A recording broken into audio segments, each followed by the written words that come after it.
Silent, I don't like that. Ah, crap. Here's the confessional part. Josh is away right now. I climb, it's like a V, I don't know, 4.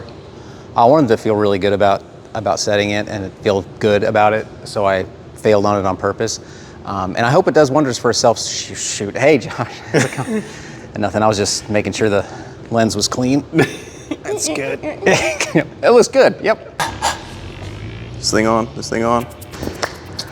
I'm Josh from Suck It Slab, and this is Caleb from Caleb J. Ross. Today, we are going to be looking at some different problems, and you are going to be guessing the grade. So this gym just set for a comp recently, and there are numbers 1 through 40. A lot of them are graded just after the fact, after the comp, they set the grades up. But Caleb hasn't been here since they graded it. Mm-hmm. I concealed 5 boulders that I happen to set. I know the grade or the difficulty, but you don't. I do not. So we're gonna be starting on this one. This is the easiest one, and then we're gonna be talking through what we think it is, or what you think it is, and maybe I have a discrepancy between what I think the grade is and what maybe the rest of the setting team thought it is. Right. So we'll talk about that. Both of us have been to quite a few different gyms, and we'll talk about how it compares to those gyms. Yeah. And the only thing I'll add is that I was part of the comp, so I did climb some of these problems already. At the time of the comp, as Josh mentioned, there were no grades, so I do not know the grade. The only thing I do know is that the lower numbers of the competition routes were generally the easier ones, and it increased in difficulty as the number got higher. So I can, with a good amount of guessing, look at this problem, know that it's a lower number, and guess that it's probably pretty low grade. But I could also do that probably even if there wasn't a number associated with it, because it looks like it's a pretty low grade, but we'll see.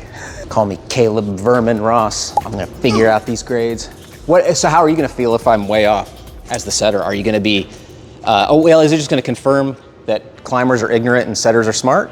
Is that? There have been plenty of boulders that the grade has been completely off that I have set. Grades are great, I think, for, again, self-improvement, and then also grades between different gyms might be a little off, but as long as I think if you're climbing in one gym consistently, it's generally the same setters, so you tend to get a feel for what their type of grade range is.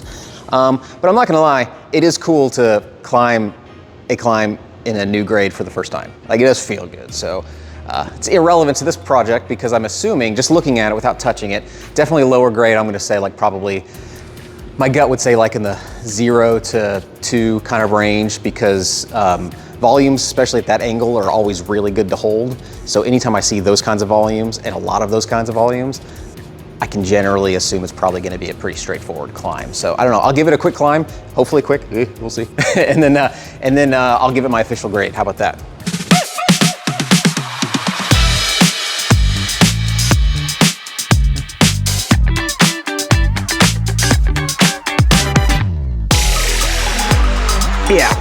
Yeah. My guess, I'll say 0-1, why not? 0-0 B. What? 1-2. Hey, I got the 1 right. I'm gonna count it as a win. This is number 4, as you can see. Our thought for some of the earlier grades, or maybe like 1 through 6 or 1 through 7, something on those lines, is that we need some block-ups. We need some space where people can warm up, build some confidence. There are a lot of people that are part of the comp that are brand new to bouldering and don't have a lot of experience, or maybe they've been bouldering for a really long time and just enjoy these earlier grades.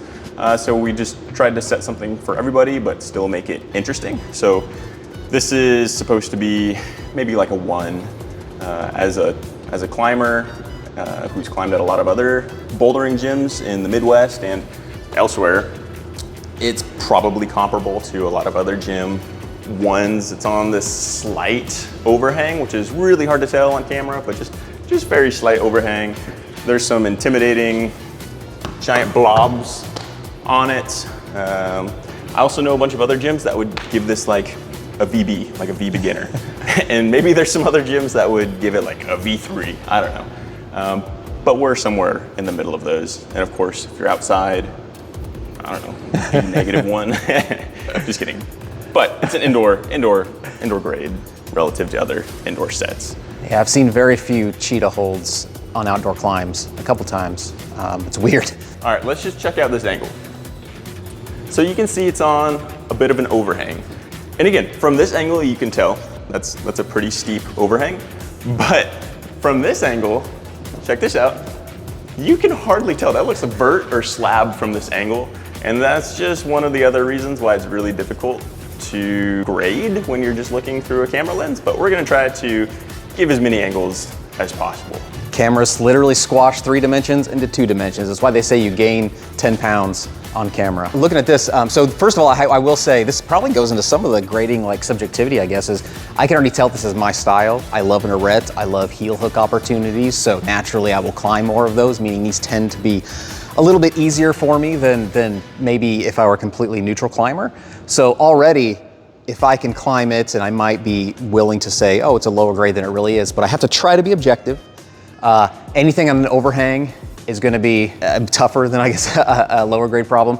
Also, just the fact that there is a heel hook, that would be considered, I guess, probably like an advanced kind of move or an intermediate move, not something that new climbers would intuitively think about. So already I'm just, without climbing it yet, I'm looking at probably like a 3, 4, 4, maybe even 4, 5, but I would say like 4. I'll pick a 1, I'll pick 1, I'll pick 4.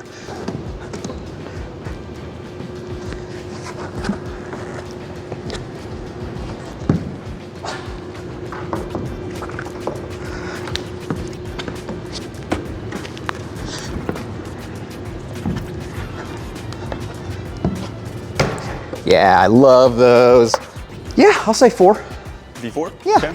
Also, just for reference, this is number 14. This video is brought to you by Beta Break. Tell us about it. It's a card game that you play at the bouldering gym. You pick a problem, you and a group of friends pick a problem, you draw cards, and the cards tell you how you need to climb the problem. It's an amazing training tool. It's just a fun, good time. There's lots of laughs to be had because who thought that you could do a dyno with keeping your arms bent? It's a rule that you have to do and you have to figure out. It's a whole lot of fun. Is that the T-Rex one? That's the T-Rex one. Head to betabreakgame.com or to Instagram, Beta Break Game as well, and you'll find it, all the details there. So. Yep, details also in the link in the description below. Hey, all right. Caleb Verman Ross kills it again. Number 14, it's 14 out of 40. We still want you to be transitioning into some of those intermediate grades. So you're going from walk-ups or climbs that feel really, really secure. And we're transitioning you into some more difficult boulders that feel a little bit more exposed. And if you're on an arete, sometimes it can feel kind of scary and really exposed, especially when you're trusting a heel hook. There's a couple spots where you might notice there's not a lot of feet. And so you do have to rely on a heel hook or some way to keep yourself into the wall besides just your hands, besides just towing stuff. This is probably, we were thinking like a V3 relative to this gym. And relative to other gyms, a place that I like to climb is Mesa Rim in San Diego. If you've been following the channel, you've probably seen a lot of videos of me there. I bet they would grade this one like a 1. But wow. That's also a much stiffer gym. We went to a place in New England that had a ton of these arete features, and they graded a little bit softer, and I bet they would grade it more like a 4 or maybe like a 5, like you said. And again, this gym right in the Midwest is probably right in the middle of those. So this one looks fun. What I'm seeing right away is there's no feet over here. This angle is gonna force me to start this way, which is already a pretty awkward start. Definitely not a start that a V1, V2 kind of climb would probably want you to, or force you to do. I think it's probably trying to get me to heel hook over here. I don't know if I'm gonna be good enough to do that. So already the fact that I'm questioning my ability at the very beginning tells me that this is definitely a higher grade than the previous climb. So my guess without climbing it is probably, if that back one was a 3-4, this is probably more in the 4-5 kind of range. 5, I'll go ahead and put a pin on it, I'll say 5.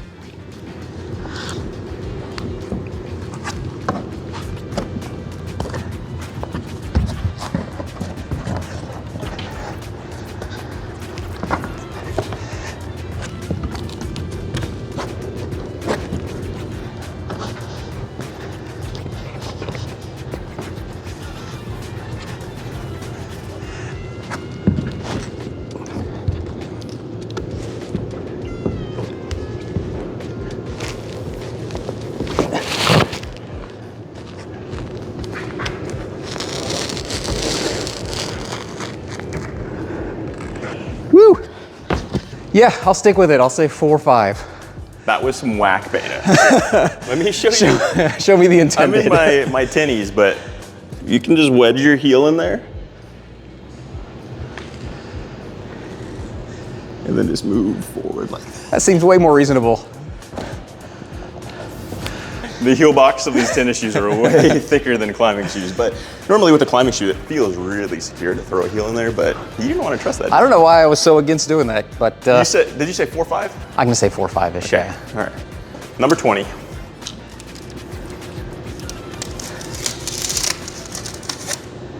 5-6. This is one where I might have some disagreements with the rest of the setting team.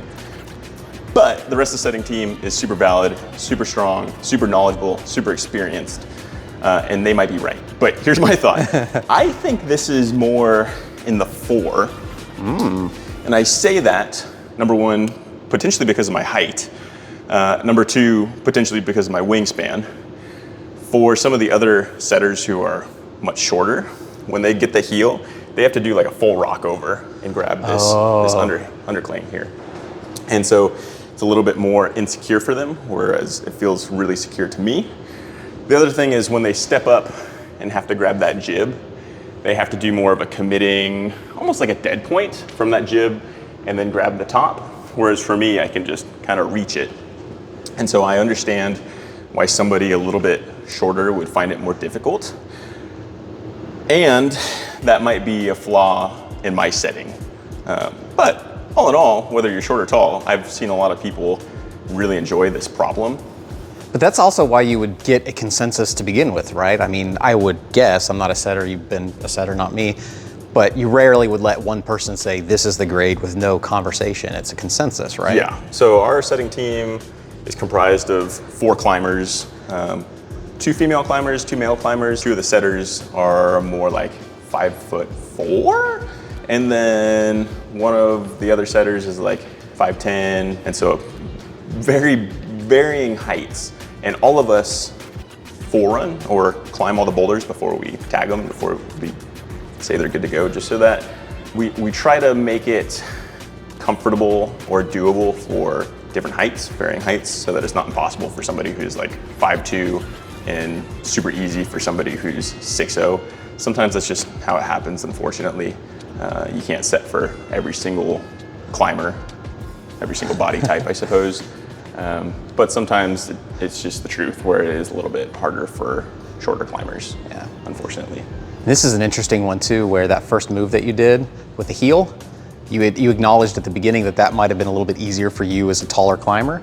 For me, it would have been harder as a shorter climber, but conversely, the way that I went about it, having to go all the way down, I imagine that's gonna be tougher for a taller climber. That would be impossible for me. Yeah, so. Because I tried doing that, going underneath, and it required a lot of scrunchiness, and it was really difficult.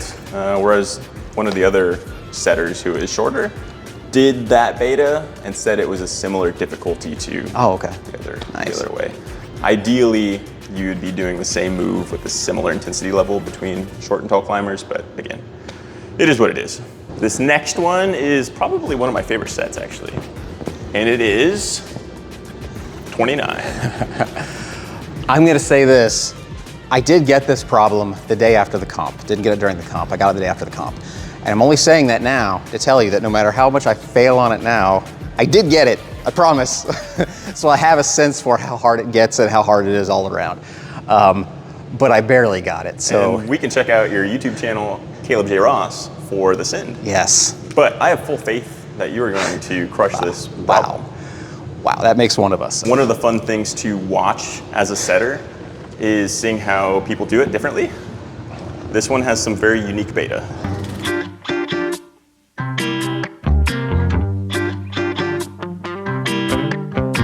Let's take a day and let's get out of here.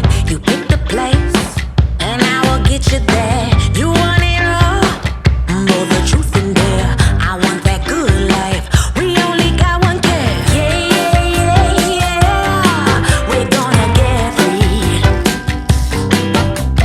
Yeah, yeah, yeah, yeah, yeah.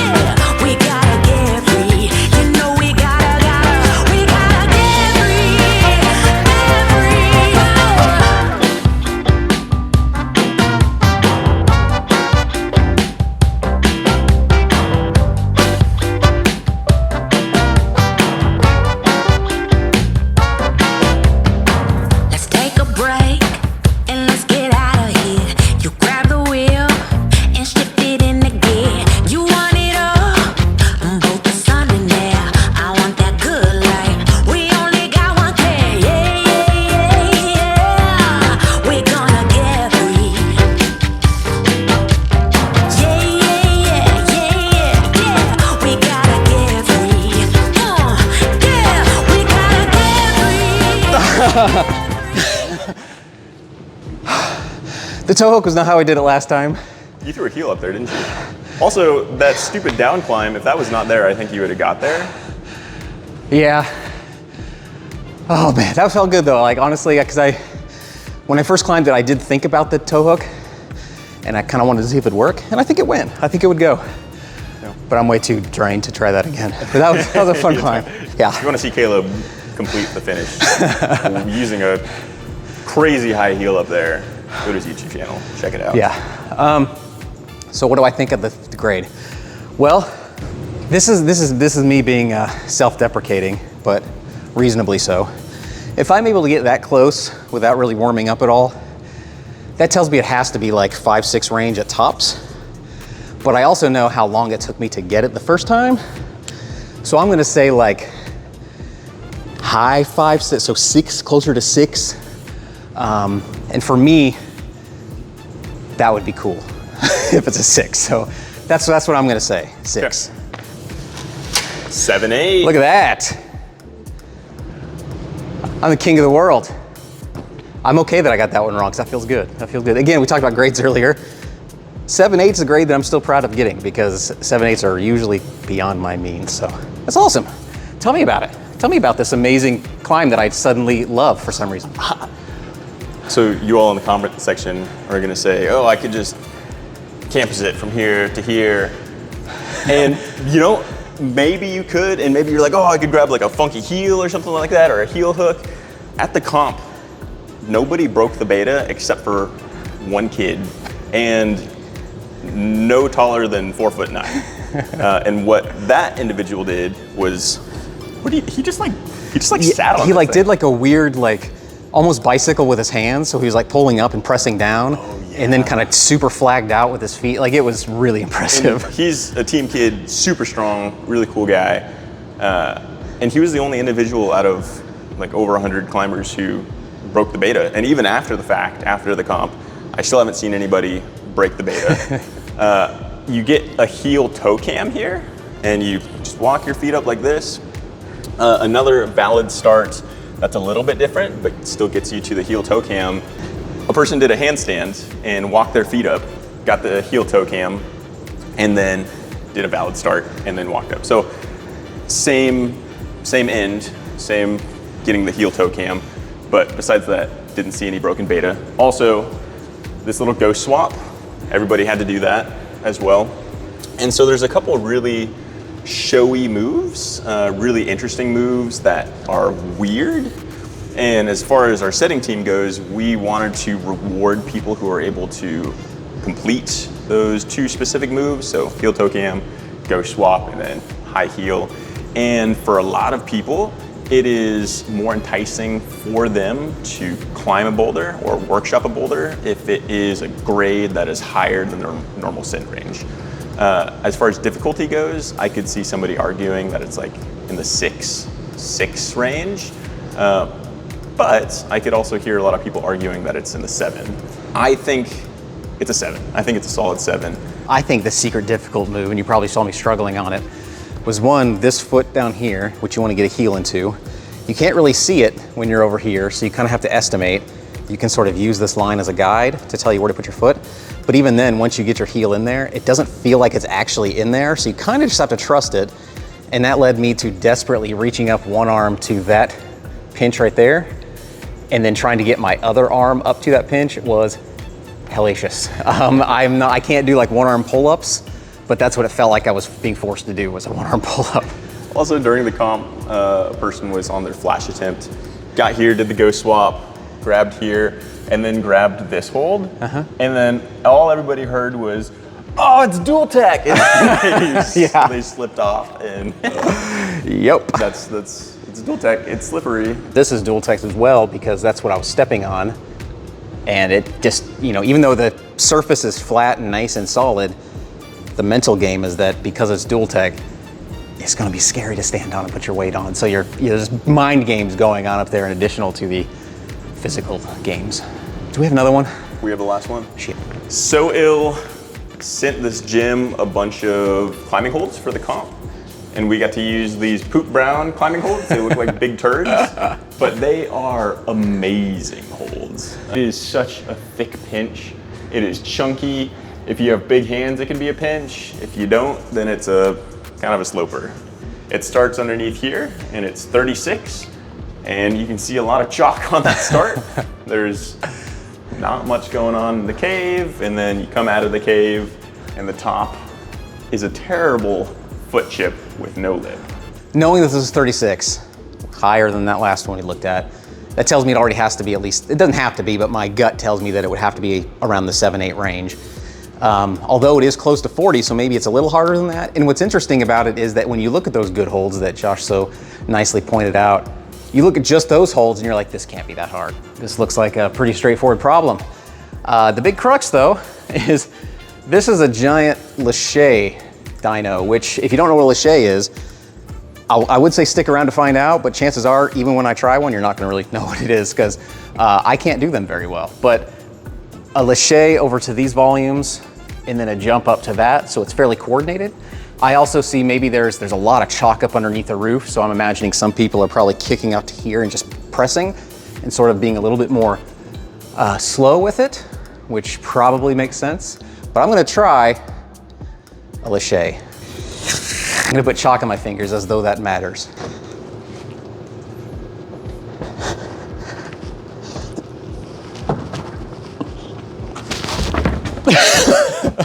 Okay, let me give another one. I think I jumped too far. I need to get into the wall first and then jump.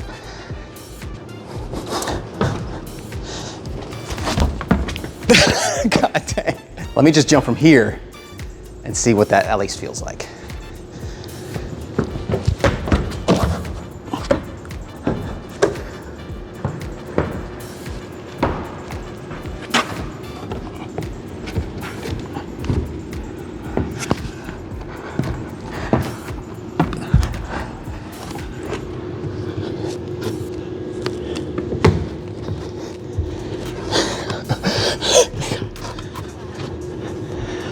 That's not good. I'm gonna have to do a knee bar or something.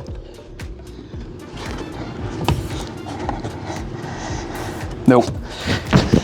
There's no way. Maybe if I projected that for another few weeks, I could get close. But definitely at least 7-8 territory, probably closer to 8, maybe even higher. But final answer is 8. The range will have an 8 in it. You're silent, I don't like that. Ah, crap. Yeah, I believe it, man. I believe it, honestly. That's, even if I could consistently get that Lachey, that top is a little harder than it looks. It's hard. It is hard. This is one that is so subjective. It's really hard to grade. And there's not a lot of references to something like this. Obviously more dynamic stuff like parkour stuff, Lacheys have become really popular lately, and we've been trying to set them. And this one was phenomenal. I saw 2 different betas for it at the comp. There were 7 tops, I think, at the comp, which is good. It was 6 or 7. One person did the whole Lachey. They pop, run, grab it this way. So they're facing out once they grab the pinch. And I'll drop over here somewhere, a video of this boulder being completed with the full Lachey run. The other way, somebody hit it and spun. Oh my gosh. And pinched it this way. Managed to somehow land it, because I promise you, that pinch isn't as good as it looks. The other way, which some people said was actually more difficult, was a swing, hit this, and pop into the roof. And they just wedged them in there. This is probably hard to pick up on camera. This volume is not as good as you'd want it to be, I guess. And so they would wedge themselves, and they would hit this with a left foot and slip off, and crash and burn in there. The only way that I saw the wedge successful was wedging themselves in here, letting go, and then jumping out, and then popping into the pinch. Which in my opinion is a little bit more difficult, because instead of making it one difficult move, it's 2 difficult moves, both of which are fairly low percentage. The top of the cave is good, but you gotta have some pretty insane shoulder strength and mobility to wedge yourself in there. And then the top is a knee bar, really sketchy knee bar, and then touch the top. A couple reasons that it is a 9+ is there are some sketchy moves in it. The top move is, like I said, a knee bar, and there's a lot of chances that you're gonna fall from there. This comp, all of the prelim climbs, it just went up to V9. That's what we said. And so 36 was kind of the bridge between some of the 7/8s and then the 9s. And this was the first one of the 9s. I think that if you're a really dynamic climber and comfortable with this move, it can feel like a V6 or a V7, which is probably what all the comments sections is gonna say. Inevitably, it's a V2 in your gym, I suppose. Relative to other climbing gyms, I feel like it's fairly on point. I was just at the bouldering project in Minneapolis, and they had a pretty big lache, and it was in that same grade territory. I think their white boulders are 9+, if I remember right, and that one was, of course, a white holds. And it had a very similar move in the beginning, and that's kind of what actually inspired this particular boulder, was that climb. I'd say the top of this one is fairly straightforward if you trust your feet, and really sketchy if you don't, which you could probably say that about any boulder. Feet are overrated. Feet are very overrated. I sent most of them, right? Here's the confessional part. Josh is away right now. Look, that climb, it's like a V, I don't know, 4. I wanted to feel really good about setting it and feel good about it, so I failed on it on purpose. And I hope it does wonders for a self-shoot. Hey, Josh, how's it going? Nothing, I was just making sure the lens was clean. That's good. It looks good, yep. Okay, final thoughts? That was really fun. That was a really fun concept, a really good idea. I got a little bit of insight into how the setter's mind works, which is something that's just very interesting to me as a climber, but also as someone who enjoys puzzles and how things work and stuff. So that was really fun. It's really cool to come back and see some of the climbs that I sent during comp be graded that they are, because honestly, had I seen, for example, the yellow, if I knew that was a 7/8, I might have just completely avoided it, knowing that it's above my grade, really. But the fact that I didn't know what the grade was and I was able to send it and come back and see, I don't know, it's a good feeling all around. So personally, I really enjoyed it. From your perspective, from the setter's perspective, like, what did you think? Did you have fun? I had a ton of fun setting the boulders, and this particular setting team seems incredibly organized with everything down to the specific grades that we want, how many of those grades we want, specific moves that we want in each of those different grade ranges. And we threw those up, put on some tags, and I enjoy seeing people climb stuff that is ungraded, because you might see somebody who's stuck in that 3-4 grade range, and they're stuck partly because of that psychological thing that you'd mentioned. For you, I don't think you're stuck in the 5-6 range, but that's a lot of what you climb, Yeah. and when you see a 7-8, it can be a little intimidating for you. Yeah. And same thing for me as well. I see a particular grade that is outside my normal send range, and I'm like, I think I'll stay away from that. I'll just kind of stick with my little box. But the cool thing when things are ungraded is you see somebody climbing stuff outside of their normal grade range, and they might send it, and you're like, oh my goodness, like this is the first time that you've probably sent this grade, and they're like, oh, what grade? I just thought it was another 3-4. You're like, no, that's a little bit harder than that. Like, good job, you're making some progress in your work, and it's just fun seeing people approach difficult problems, because that number 29, the yellow one with the funny heel toe cam, I saw people who are brand new to climbing trying it, and the sketchy move is really close to the bottom of the boulder, and that was pretty intentional, because the heel toe cam is kind of sketchy. Like if that heel toe cam pops off, you're eating the ground, but you're a couple inches off the ground, so you should be okay. And they're pads, so you'll fall on the pads too. So that's my perspective from it. It was awesome. This was a lot of fun, and actually it's kind of sparked an interest in maybe learning a little bit more about how setters think. So I think what we're gonna do at some point in the future is do a ask setters questions type of video. So look forward to that. That might be coming up in the next, I don't know, couple weeks or so. Yeah, I've been setting at this particular gym for a little over a year now, and so this is some of the first that we've talked about setting in general. I just did that intentionally to make sure that this is something that I'm interested in and somewhat knowledgeable about. I set in a different gym before this as well, so hopefully there's a little bit of experience, but also acknowledge the fact that there's a lot of things that I don't know and still trying to figure out, and a lot of mistakes that I've been making, and maybe we talk about some of those things in the next video to come out. So stay tuned for that. Thank you. Don't forget to drop a like and subscribe to Caleb J. Ross and Suck a Slab. This video is brought to you by Beta Break. Tell us about it. It's a card game that you play at the bouldering gym.